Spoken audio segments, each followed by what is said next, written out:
ಬರ್ಬಾದಾದ ಪಾಕಿಸ್ತಾನಕ್ಕೆ ಭಾರಿ ನೆರವು. ಪಾಕಿಸ್ತಾನವನ್ನ ಮೇಲೆತ್ತಲು ಬಂದ ವಿಶ್ವ ಬ್ಯಾಂಕ್.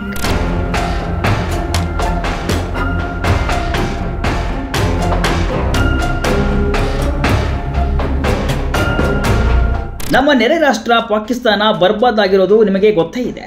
ಪಾಕ್ನ ಆರ್ಥಿಕತೆ ಪಾತಾಳಕ್ಕೆ ಕುಸಿದಿದ್ದು ಚೇತರಿಸಿಕೊಳ್ಳಲು ಪರದಾಡ್ತಾ ಇದೆ. ಇದಕ್ಕಾಗಿ ವಿಶ್ವದ ಮುಂದೆ ಭಿಕ್ಷಾ ಪಾತ್ರೆಯನ್ನ ಪಾಕಿಸ್ತಾನ ಹಿಡಿದಿದೆ. ಇತ್ತೀಚೆಗಷ್ಟೇ ಅಂತಾರಾಷ್ಟ್ರೀಯ ಹಣಕಾಸು ನಿಧಿಯಿಂದ ಬೇಲ್ ಔಟ್ ಪ್ಯಾಕೇಜ್ ಪಡೆದಿದ್ದ ಪಾಕಿಸ್ತಾನಕ್ಕೆ ಈಗ ವಿಶ್ವ ಬ್ಯಾಂಕ್ ನೆರವಿಗೆ ಬಂದಿದೆ. ಮುಂದಿನ 10 ವರ್ಷಗಳಲ್ಲಿ ಪಾಕಿಸ್ತಾನದ ಜನರ ಜೀವನ ಮಟ್ಟದ ಸುಧಾರಣೆಗಾಗಿ ಬರೋಬ್ಬರಿ $20 ಬಿಲಿಯನ್ ಅಂದ್ರೆ ಭಾರತದ ರೂಪಾಯಿಯಂತೆ 1.71 ಲಕ್ಷ ಕೋಟಿ ರೂಪಾಯಿ ಸಾಲದ ಪ್ಯಾಕೇಜ್ ನೀಡಲು ವಿಶ್ವ ಬ್ಯಾಂಕ್ ಅನುಮೋದನೆ ನೀಡಿದೆ.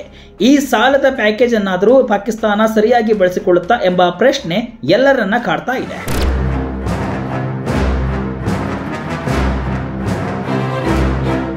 ಹೌದು, ಬರ್ಬಾದ್ ಆಗಿರುವ ಪಾಕಿಸ್ತಾನದ ನೆರವಿಗೆ ಈಗ ವಿಶ್ವ ಬ್ಯಾಂಕ್ ಧಾವಿಸಿದೆ.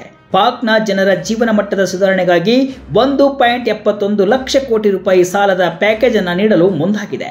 10 ವರ್ಷದ ಈ ಕಾರ್ಯಕ್ರಮಕ್ಕೆ ಪಾಕಿಸ್ತಾನ ರಾಷ್ಟ್ರೀಯ ಪಾಲುದಾರಿಕೆ ಚೌಕಟ್ಟು 2025-2035 ಎಂಬ ಶೀರ್ಷಿಕೆ ನೀಡಲಾಗಿದೆ ಅಂತ ಪಾಕ್ ಸ್ಥಳೀಯ ಮಾಧ್ಯಮಗಳು ವರದಿ ಮಾಡಿವೆ. ಪ್ರಮುಖ 6 ವಲಯಗಳ ಅಭಿವೃದ್ಧಿಯನ್ನ ಗುರಿಯಾಗಿಟ್ಟುಕೊಂಡು ಈ ಪ್ಯಾಕೇಜ್ ಪ್ರಕಟಿಸಲಾಗಿದೆ. ನಿಗದಿತ ಅವಧಿ ಮುಗಿಯುವವರೆಗೂ ಆರ್ಥಿಕ ನೆರವು ನೀಡಲಾಗುವುದು ಅಂತ ವಿಶ್ವ ಬ್ಯಾಂಕ್ ಹೇಳಿದೆ.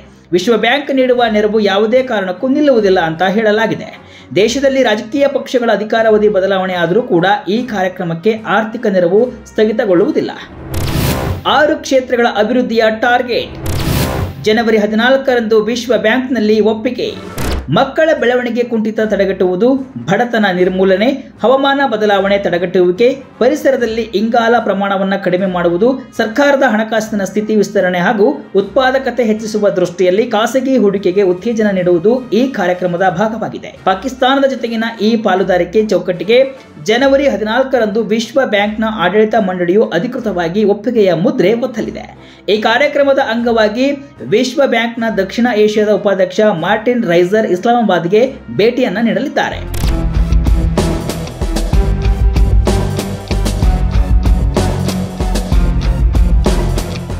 ವಿಶ್ವ ಬ್ಯಾಂಕ್ ಇದೇ ಮೊದಲ ಬಾರಿಗೆ 10 ವರ್ಷಗಳ ಪಾಲುದಾರಿಕೆ ತಂತ್ರವನ್ನ ಪರಿಚಯಿಸ್ತಾ ಇದೆ.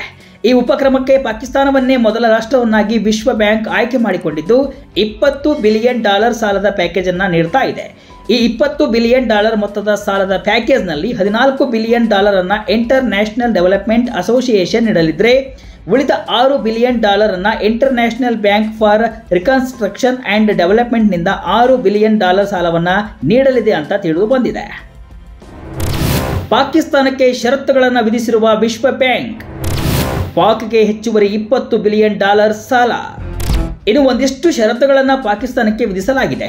ಪಾಕಿಸ್ತಾನದ ಸುಸ್ಥಿರ ಅಭಿವೃದ್ಧಿ, ಹಣಕಾಸು ನೀತಿ ಹಾಗೂ ಅದರ ಆರ್ಥಿಕತೆ, ನಿಲುವು ಮತ್ತು ಕಾರ್ಯಕ್ಷಮತೆಯ ಮೇಲೆ IDA ಸಾಲ ನೀಡುವ ಪ್ರಮಾಣವನ್ನು ನಿರ್ಧರಿಸಲಿದೆ. ಪಾಕಿಸ್ತಾನ ಸರ್ಕಾರಕ್ಕೆ ವಿಶ್ವ ಬ್ಯಾಂಕ್ ನೀಡುವ $20 ಬಿಲಿಯನ್ ಸಾಲದ ಜೊತೆಗೆ ಇಂಟರ್ ನ್ಯಾಷನಲ್ ಫೈನಾನ್ಸ್ ಕಾರ್ಪೊರೇಷನ್ ಮತ್ತು ಬಹುಪಕ್ಷೀಯ ಹೂಡಿಕೆ ಗ್ಯಾರಂಟಿ ಏಜೆನ್ಸಿ ಮೂಲಕವೂ ಹೆಚ್ಚುವರಿ $20 ಬಿಲಿಯನ್ ಖಾಸಗಿ ಸಾಲ ಕೂಡ ನೀಡಲು ಮುಂದಾಗಿದೆ. ಎಲ್ಲ ಸೇರಿದರೆ $40 ಬಿಲಿಯನ್ ಆಗಲಿದೆ. ಆದರೆ ಅಧಿಕೃತ ಸಾಲ $20 ಬಿಲಿಯನ್ ಆಗಿರಲಿದೆ ಅಂತ ಹೇಳಲಾಗಿದೆ.